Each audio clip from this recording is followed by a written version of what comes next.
I, 28F, never thought I'd be in this situation, but here I am, feeling completely lost and betrayed. I've been married to Owen, 30M, for 3 years, and we've been together for a total of 7 years. When we first started dating, I was young and naive, and I ignored so many red flags because I was head over heels for him. Owen and I met during our college years. I was a journalism major, passionate about uncovering truths and telling stories. He was studying business, always talking about his big plans for the future. We hit it off immediately, bonding over our shared love for indie films and obscure 80s bands. Our first date was at a tiny, hole-in-the-wall record store where we spent hours flipping through vinyl and swapping stories about our favorite concerts. From the beginning, Owen's mother, Diane, 55F, was overly involved in our relationship. At first, I thought it was just a close mother-son bond, but I quickly realized it was much more than that. I remember the first time I met her, at a family dinner Owen invited me to after we'd been dating for a few months. She greeted me with a smile that didn't quite reach her eyes and immediately launched into a series of questions that felt more like an interrogation than small talk. Diane would constantly make snide remarks about my appearance, my career, and even my family background. She'd say things like, "Oh, you're wearing that? I guess not everyone can afford designer clothes," or "It's so nice that Owen is willing to date someone from such a humble background." Each comment was like a tiny dagger, slowly chipping away at my self-esteem. I tried to brush it off, thinking she'd warm up to me eventually. Owen would always defend her, saying she was just protective and that I was being too sensitive. Looking back, I should have seen this as a major red flag. But I was so in love with Owen, and I wanted so badly to be accepted by his family, that I kept making excuses for Diane's behavior. Things really took a turn for the worse when Owen proposed to me on my 25th birthday. We had a small gathering at a nice restaurant with both our families. I remember being so nervous, wondering how Diane would react. When Owen got down on one knee and presented the ring, I was over the moon. But the moment was short-lived. Diane stood up, grabbed the ring box, and examined it closely. She then turned to Owen and said, "Sweetie, don't you think this is a bit excessive for her? I mean, your father didn't even spend this much on my engagement ring." I was mortified, but Owen just laughed it off and put the ring on my finger. The rest of the evening was tense, with Diane making passive-aggressive comments about how I was trapping her son. My parents, bless them, tried to smooth things over, but the damage was done. What should have been one of the happiest nights of my life was tainted by Diane's behavior. The wedding planning was a nightmare. Diane insisted on being involved in every decision, from the venue to the color of the napkins. She'd show up unannounced at our apartment with bridal magazines and vendor catalogs, always pushing for more expensive options that we couldn't afford. She even tried to convince Owen that we should postpone the wedding, saying we were rushing into things. I remember one particularly heated argument over the guest list. Diane wanted to invite a bunch of her friends and distant relatives we'd never even met. When I tried to explain that we were trying to keep the wedding small and intimate, she accused me of trying to exclude her family. Owen, as usual, tried to play peacemaker, which often meant giving in to his mother's demands. Despite all this, we got married, and I thought things would get better. The wedding day itself was beautiful, even though Diane managed to cause a scene by loudly criticizing the catering to anyone who would listen. But seeing Owen's face as I walked down the aisle, I thought all the stress and drama had been worth it. For a while, things did improve. Owen and I moved to a different city for work, which meant less frequent visits from Diane.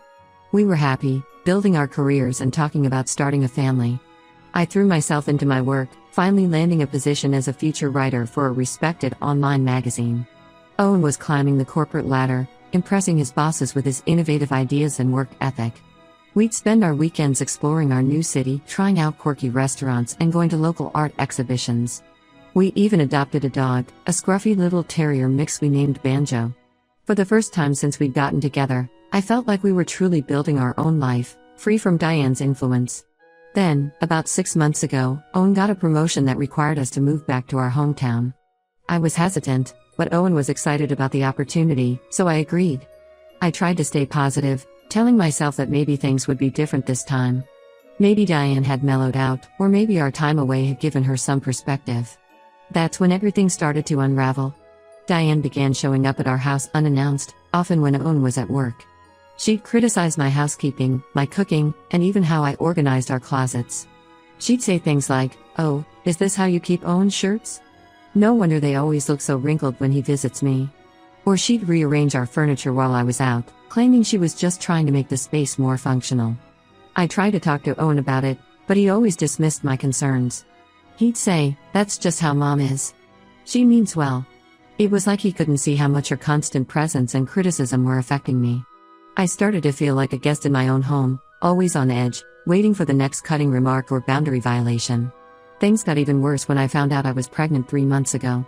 I was ecstatic, and Owen seemed happy too. We'd been trying for a baby for a few months, and I thought this might be the thing that finally brought us all together. I had visions of Diane softening, of her excitement about becoming a grandmother overriding her need to criticize me. But when we told Diane, her reaction was less than enthusiastic. She looked at me suspiciously and said, "Are you sure it's Owen's? I mean, you've been looking a bit different lately." The accusation hit me like a slap in the face. I'd never given Owen any reason to doubt my faithfulness, and for his mother to suggest such a thing was beyond hurtful. I was shocked and hurt.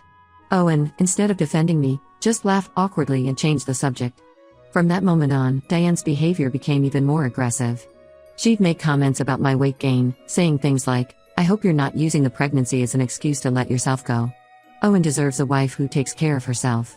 She also started showing up at my prenatal appointments, uninvited.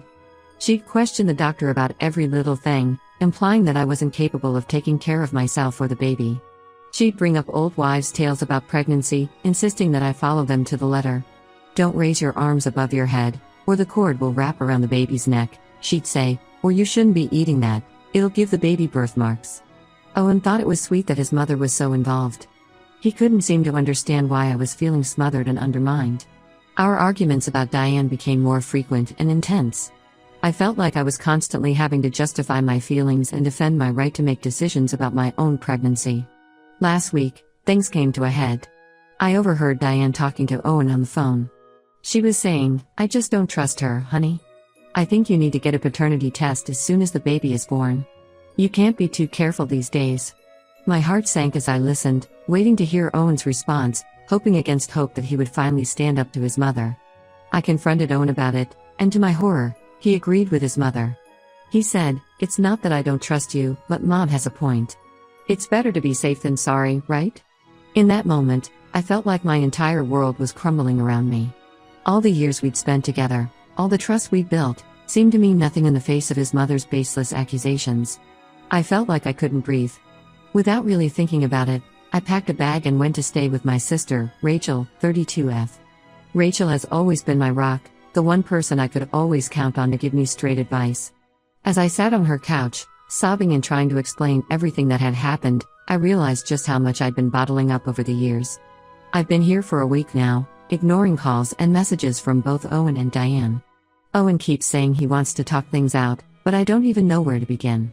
How can I stay married to someone who trusts his mother's baseless accusations over his own wife? How can I raise a child in an environment where I'm constantly being second-guessed and undermined? I'm 20 weeks pregnant, emotionally exhausted, and completely lost. I don't know if I can go back to that house, knowing that my husband and his mother think so little of me. At the same time, I'm terrified of the idea of raising this baby alone. I always imagined I'd have a partner to share all the joys and challenges of parenthood with, and now that dream seems to be slipping away. I guess I'm looking for advice. Am I overreacting? Should I give Owen another chance to explain himself? Or is this the final straw in a series of red flags I've been ignoring for years? Part of me wants to fight for my marriage, to try and make Owen see how his mother's behavior is destroying our relationship. But another part of me wonders if it's too late, if the damage has already been done. Any input would be appreciated because right now, I feel like I'm drowning in a sea of uncertainty and betrayal. I never thought I'd be facing the possibility of being a single mother at 28, but here I am, trying to figure out what's best for me and my unborn child. Update when it's been about a month since my last post, and a lot has happened. First, I want to thank everyone for their support and advice. Reading through all your comments and messages has really helped me gain some perspective on my situation. It's been comforting to know that I'm not alone in dealing with these kinds of family issues. After spending 2 weeks at my sister's place, I decided it was time to face Owen. Those 2 weeks were a roller coaster of emotions. Some days, I'd wake up feeling strong and determined to move on with my life, with or without Owen. Other days, I'd find myself sobbing uncontrollably, missing the life we'd built together and fearing for my future as a single mother. Rachel was amazing through it all. She gave me space when I needed it, but was always there with a shoulder to cry on or a pint of ice cream when things got really tough. She even took a few days off work to go with me to a prenatal checkup, knowing how nervous I was about going alone. Finally, after many long talks with Rachel and some sessions with the therapist she recommended, I felt ready to talk to Owen. I asked him to meet me at a neutral location, a coffee shop near my sister's house. I was nervous, but I knew I needed to stand my ground. When we met, Owen immediately started apologizing. He looked terrible, like he hadn't been sleeping well. Part of me felt a twinge of satisfaction seeing him so distraught, but mostly I just felt sad. This wasn't how I had imagined our lives together would be, especially with a baby on the way. Owen said he'd had time to think about everything and realized how hurtful his actions were. He admitted that he'd let his mother's influence cloud his judgment and that he should have trusted me unconditionally. He talked about how he'd always struggled to stand up to his mother, how from a young age he'd been conditioned to put her feelings and opinions above everything else. I listened to him, but I also made it clear that his behavior was unacceptable. I told him about all the times I'd felt undermined and disrespected because of his mother's actions and his failure to set boundaries. I explained how his agreement to a paternity test was the last straw. It showed a fundamental lack of trust in our relationship. As I spoke, I could see the realization dawning on Owen's face. It was like he was finally seeing our relationship from my perspective, understanding the toll his mother's behavior and his own passivity had taken on me. He broke down crying, saying he'd been a terrible husband and that he wanted to make things right. Owen told me he'd spoken to his father, Robert, 58M, about the situation.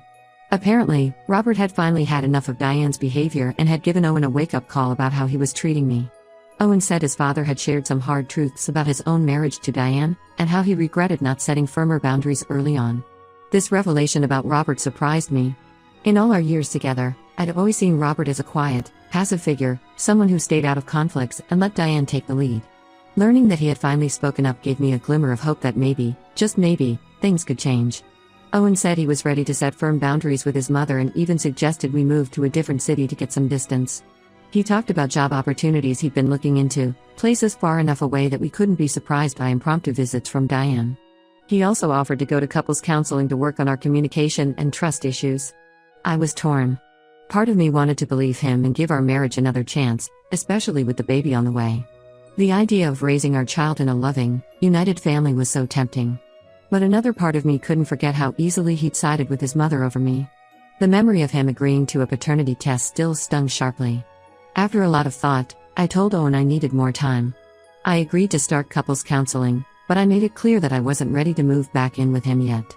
I also insisted that before we could work on our marriage, he needed to confront his mother about her behavior. To my surprise, Owen agreed without hesitation. He asked if I would be willing to be present when he talked to his parents, as he felt he might need the support.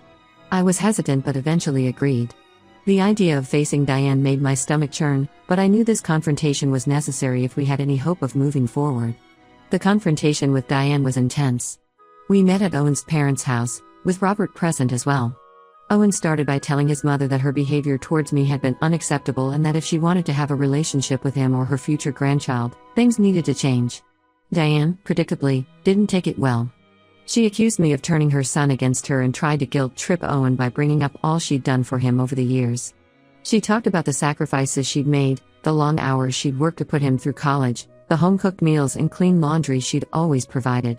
But Owen stood firm. He listed out all the hurtful things she'd said and done, and how it had nearly cost him his marriage. He talked about the anxiety and stress her constant criticism had caused me, especially during the pregnancy. It was hard to hear it all laid out like that, but it was also validating to have Owen finally acknowledging the impact of her behavior. What surprised me most was Robert's reaction. He backed up Owen completely, telling Diane that her behavior had been out of line for years and that he was tired of it too. He said if she didn't change, she might lose not just her son but her husband as well.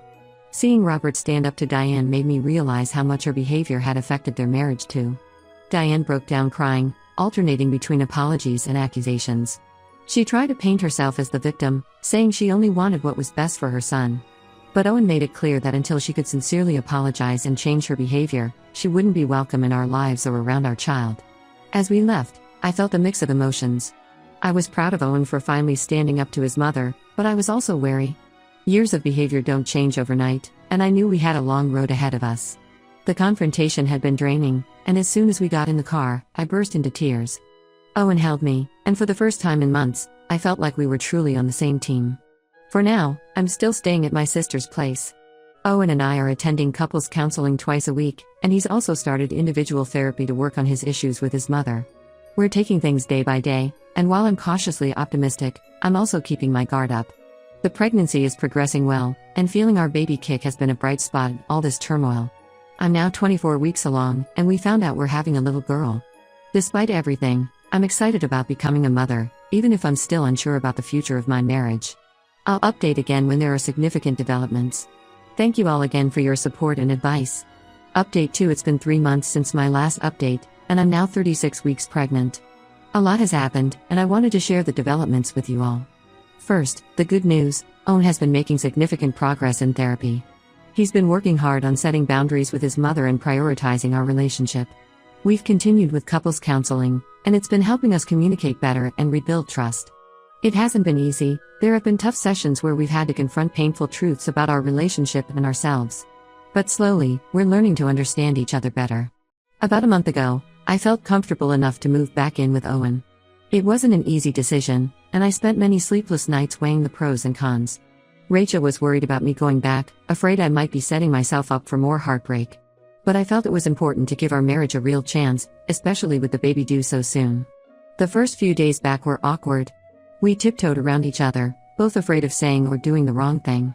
But gradually, we started to fall back into old routines, making dinner together, watching our favorite shows, taking Banjo for walks in the park. Owen has been incredibly supportive, taking care of me during these last stages of pregnancy and making sure I'm comfortable. He's been at every doctor's appointment, asked thoughtful questions, and even signed us up for birthing classes. We've been working on the nursery together, painting the walls a soft yellow and assembling furniture. It's been a bonding experience, imagining our daughter in this space and talking about the kind of parents we want to be. These moments give me hope that we can build a happy family life together. Now, for the not-so-good news: Diane hasn't changed as much as we'd hoped. While she's not as openly hostile as before, she's found more subtle ways to try and insert herself into our lives. She's been sending Owen daily text messages asking about the baby and making suggestions about everything from names to nursery decorations. At first, Owen would respond to every message, but after we discussed it in therapy, he started to limit his responses. Last week, things came to a head again. Diane showed up at our house unannounced, claiming she had some baby clothes to drop off. When I opened the door, she pushed past me into the house, saying she needed to see how we had set up the nursery. I was alone at home and felt very uncomfortable. My heart was racing, and I could feel the baby kicking, as if she could sense my distress. I asked her to leave, but she ignored me and went straight to the baby's room. She started criticizing everything, from the color of the walls to the type of crib we had chosen. When I again insisted that she leave, she turned to me and said, "I'm just trying to make sure my granddaughter has the best. It's not my fault you don't know how to properly prepare for a baby." I'd had enough. I felt a surge of protective instinct, not just for myself but for my unborn daughter. I told her in no uncertain terms that she was not welcome in our home without an invitation and that her behavior was unacceptable. My voice was shaking, but I stood my ground. I then called Owen at work and asked him to come home immediately. When Owen arrived, he was furious with his mother. It was the first time I'd ever seen him truly angry with her. He reiterated the boundaries we had set and told her that if she couldn't respect them, she wouldn't be allowed to see the baby at all. Diane left in tears, but not before accusing me of turning her son against her once again. After she left, Owen and I had a long talk. We decided that for the time being, all communication with Diane would go through Owen, and she would not be allowed in our home or at the hospital when the baby is born unless explicitly invited. It was a difficult decision, especially for Owen, but he agreed it was necessary for our family's well-being. This incident has been a wake-up call for both of us. While we've made progress in our relationship, it's clear that dealing with Diane will be an ongoing challenge. Owen has promised to be more proactive in handling his mother, and I'm cautiously optimistic. He's even suggested that we might need to consider moving further away if things don't improve. As for me, I'm focusing on the upcoming birth of our daughter. We've decided on the name Lily, after my grandmother. The nursery is finally complete, despite Diane's criticisms, and it's become my favorite room in the house. I often find myself sitting in the rocking chair, imagining holding Lily and singing her to sleep. My doctor says everything looks good, and we're just waiting for Lily to make her appearance. I'm a mix of excitement and nerves, excited to meet our daughter, but nervous about the birth and the changes she'll bring to our lives. I'm nervous about becoming a mother, especially with all the family drama, but I'm also excited. Owen and I are in a much better place than we were a few months ago, and I'm hopeful that we can face whatever challenges come our way together. We've been through so much already, and in a way, it's made us stronger as a couple. I'll update again after the baby is born. Thank you all for your continued support and advice. It's been invaluable during this difficult time. Update 3. Hello everyone. It's been about 2 months since my last update, and I wanted to share the latest developments with you all. First and foremost, our daughter Lily was born 5 weeks ago. The birth was an intense experience, 18 hours of labor that tested my strength in ways I never imagined. But the moment they placed Lily on my chest, all the pain and exhaustion faded away. She's a healthy, beautiful baby girl with Owen's eyes and my nose. Becoming parents has been an incredible experience for both Owen and me. Despite all the challenges we faced, seeing Lily's face and holding her in our arms has made it all worth it. The first few weeks have been a whirlwind of sleepless nights, diaper changes, and figuring out breastfeeding. It's been exhausting but also filled with moments of pure joy. Lily's first smile, the way she grips our fingers with her tiny hand, the soft sound she makes when she's sleeping. Now, onto the family situation. I'm happy to report that Owen has continued to be supportive and has maintained firm boundaries with his mother. Diane was not allowed at the hospital during Lily's birth, as we had decided. This decision caused some drama, with Diane calling Owen repeatedly and even trying to guilt-trip him through other family members. But Owen stood his ground, and we were able to enjoy those first precious moments with our daughter in peace. Since we've been home, Diane has made several attempts to visit. Owen has been handling these requests, always making it clear that visits need to be planned in advance and that any disrespectful behavior towards me or our parenting choices will result in the visit ending immediately. We allowed Diane to visit Lily for the first time last week. The visit was tense, but manageable. Diane made a few comments about how we were holding the baby or how the nursery was set up, but Owen quickly shut down any criticism. He reminded her that we are Lily's parents and our decisions are final. It was gratifying to see Owen stand up for us without hesitation. I'm proud of how Owen has been handling the situation. He's been a wonderful father to Lily and a supportive partner to me. He's been taking night shifts with the baby, learning how to change diapers and soothe her cries. Our relationship has grown stronger through all of this, and while we still have our challenges, we're facing them together. As for me, I'm adjusting to motherhood. It's exhausting but incredibly rewarding. There are moments when I feel overwhelmed, wondering if I'm doing everything right. But then Lily will look up at me with her big eyes, and I know that we'll figure it out together.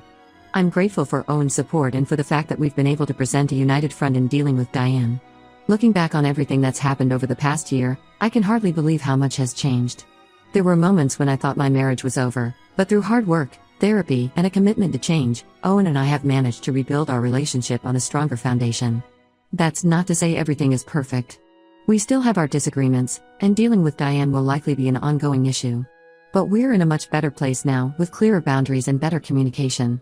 We're both committed to creating a loving, stable home for Lily, and that shared goal has brought us closer together. Thank you all for your support throughout this journey. Your advice and encouragement have been invaluable. While I don't plan on making any more updates, I wanted to let you know that things have turned out better than I could have hoped. Lily is the light of our lives, and Owen and I are committed to giving her the loving, drama-free home she deserves.